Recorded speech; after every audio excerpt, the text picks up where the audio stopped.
वालेकुम, कैसे हैं आप सब। उम्मीद है सब ठीक ठाक होंगे। अल्हम्दुलिल्लाह हम भी बिल्कुल ठीक हैं, मज़े में हैं। आज मैं आपके लिए बहुत ही इन्फॉर्मेटिव वीडियो लेके आई हूँ जिसमें हम देखेंगे किस तरह से हम अपने इन्वर्टर एसी को आसानी से घर पर क्लीन कर सकते हैं। हमें कोई सर्विस लेने की ज़रूरत नहीं है। अब हम काम ये थोड़े से स्टेप्स को फॉलो करते हुए घर पर खुद से करेंगे। बहुत ही आसान है और बहुत ही थोड़े से टाइम में विद इन 20 to 25 मिनट्स और मैक्सिमम 30 मिनट्स में आप आसानी से इसको अपने घर पर क्लीन अप कर सकते हैं। तो ये देखें कितनी ज़्यादा डस्ट है, और जब इतनी ज़्यादा डस्ट होती है तो हमारा एसी जो है कूलिंग करना बंद कर देता है। तो इसको टाइम पर प्रॉपर्ली साफ़ करना बहुत ज़्यादा ज़रूरी है। सबसे पहले हमने प्लग को ऑफ़ कर देना है और इसकी जालियों को ऊपर की तरफ पुश करते हुए हमने बाहर निकालना है। थोड़ा सा ऊपर की तरफ पुश करना है आपने, ठीक है। मैं वंस अगेन आपको दिखाती हूँ किस तरह से अपनी जाली को बाहर निकालना है। तो ये देखें, इस तरह से हम इसको ऊपर की तरफ पुश करेंगे थोड़ा सा, और इसको इजीली हम इस तरह से बाहर निकाल लेंगे। तो ये देखें जनाब कितनी डस्ट है इसके ऊपर। तो इतनी डस्ट हो और हमारा एसी अच्छी तरह से कूलिंग करे तो ऐसा मुमकिन नहीं है, इसलिए इसको साफ़ करना टाइम पर बहुत ज़्यादा ज़रूरी है। जो लोग इसको क्लीन अप करते रहते हैं उनके लिए तो बहुत आम सी बात है, लेकिन जिनके लिए ये वीडियो न्यू है, वो पहली मर्तबा देख रहे हैं, उनके लिए स्टेप्स को फॉलो करना बहुत ज़्यादा ज़रूरी है।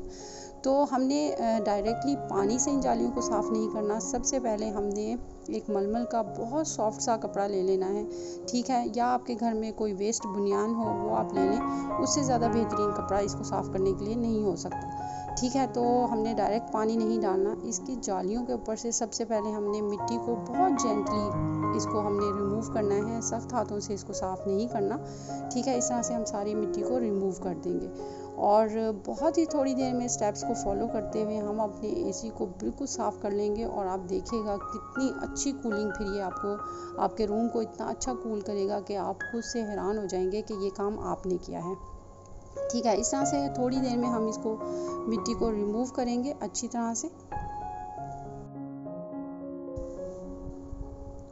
इसको थोड़ा सा हम ज़मीन पे प्रेस करेंगे ताकि एक्स्ट्रा मिट्टी जो इसके ऊपर है वो भी रिमूव हो जाए। और ये देखें, मैं आपको दिखाती हूँ कितनी डस्ट थी इसके ऊपर।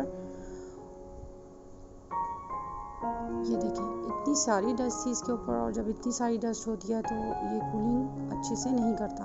अब हमने क्या करना है, हमने खुला सा टब ले लेना है और उसके अंदर पानी डालना है, और इसके अंदर हम सर्फ डालेंगे या एक ड्रॉप हम शैम्पू का डालेंगे और अच्छी सी झाग बना लेंगे। अगर आप इसको अवॉइड करना चाहते हैं सर्फ और शैम्पू वगैरह को, तो आप उसके बगैर भी इसको क्लीन कर सकते हैं, लेकिन अगर आप डालेंगे तो बहुत अच्छी बात है।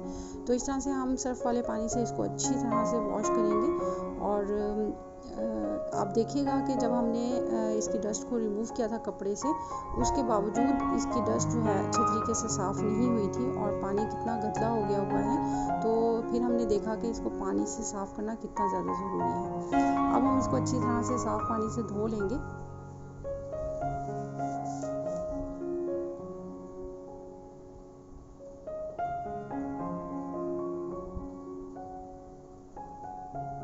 ये देखिए जालियाँ कितनी साफ़ हो गई हैं। अब हम इसको फ़ैन की हवा में रख देंगे या फिर हम इसको वैसे ही छोड़ देंगे थोड़ी देर के लिए, और ये बिल्कुल ड्राई हो जाएंगी। ये देखें ड्राई होने के बाद कितनी साफ़ हो गई हैं, ये कितनी ज़बरदस्त।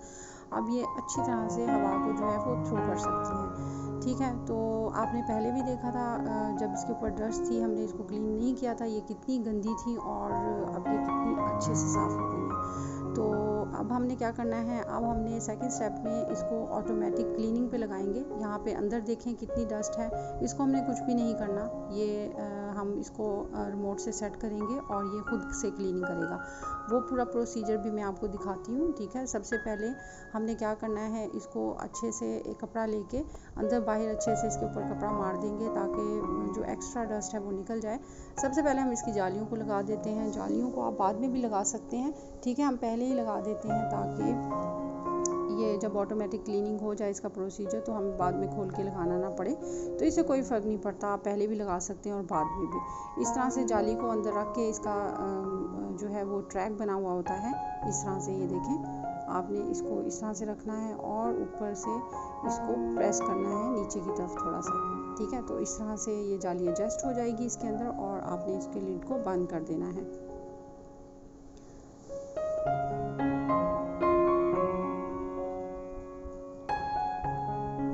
अब एक कपड़ा लेके मोटा मोटा सा इसके ऊपर फेर देंगे ताकि जो एक्स्ट्रा डस्ट इसके ऊपर लगी हुई है वो भी अच्छी तरह से साफ़ हो जाए।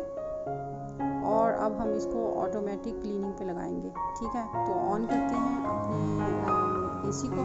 तो इस टाइम हमारा जो रूम टेम्परेचर है वो 32 डिग्री सेंटीग्रेड था। तो हम इसको मैक्सिमम स्पीड पे चलाएंगे, यानी कि 16 डिग्री सेंटीग्रेड पे, ताकि ये अच्छा सा कूल हो जाए, इसके अंदर अच्छी सी बर्फ़ बने और जिसकी वजह से इसका जो क्लीनिंग का प्रोसीजर है वो बहुत अच्छा सा हो सके।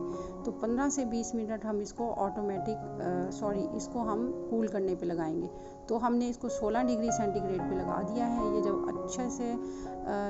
अच्छे से कूल कर देगा सिस्टम को, सारे एसी को, तो उसके बाद हम इसको ऑटोमेटिक मोड पे सेट करेंगे। तो 15 से 20 मिनट हो चुके हैं। अब हमने ऑटोमेटिक क्लीनिंग का इसके ऊपर एक बटन बना हुआ है, उसको हमने प्रेस कर दिया है। तो यहाँ पर भी CL लिखा हुआ आ गया है और आपके रिमोट पे भी CL लिखा हुआ है। ठीक है ना। तो अब हमने इसको सेट कर दिया है। तकरीबन ये प्रोसीजर 15 से 20 मिनट लगेंगे, मैक्सिमम इसको 25 मिनट भी लग सकते हैं। ठीक है, तो इसके अंदर से थोड़ी सी आवाज़ें आएंगी, आपने परेशान नहीं होना। अभी थोड़ी थोड़ी आवाज़ें आ रही हैं। थोड़ा सा आगे वीडियो में आपको तेज़ साउंड इसकी जो है वो सुनाई देगी, क्लिक क्लिक की आवाज़ आएगी। जब हम सबसे पहले हम लोग क्लीनिंग कर रहे थे तो मैं काफ़ी परेशान हो गई थी कि ये कैसी आवाज़ें आ रही हैं, लेकिन फिर मुझे समझ में आया इस तरह की आवाज़ें थी जैसे कोई चीज़ ब्रेक हो रही है अंदर से। तो मैं काफ़ी खौफज़दा थी, लेकिन फिर मुझे समझ में आया कि नहीं, ये अंदर से क्लीनिंग कर रहा है। ये जब क्लीनिंग कर रहा होता है तो इसके अंदर से जो आइस है वो ब्रेक हो रही होती है और वो पानी में कन्वर्ट होके इसको अच्छे से अंदर से क्लीन अप कर रही होती है, जिसकी वजह से ये आवाज़ आ रही होती है। ठीक है, तो अब आप साउंड सुनिएगा इसकी कि ये किस तरह की साउंड देता है इसको क्लीन करते हुए।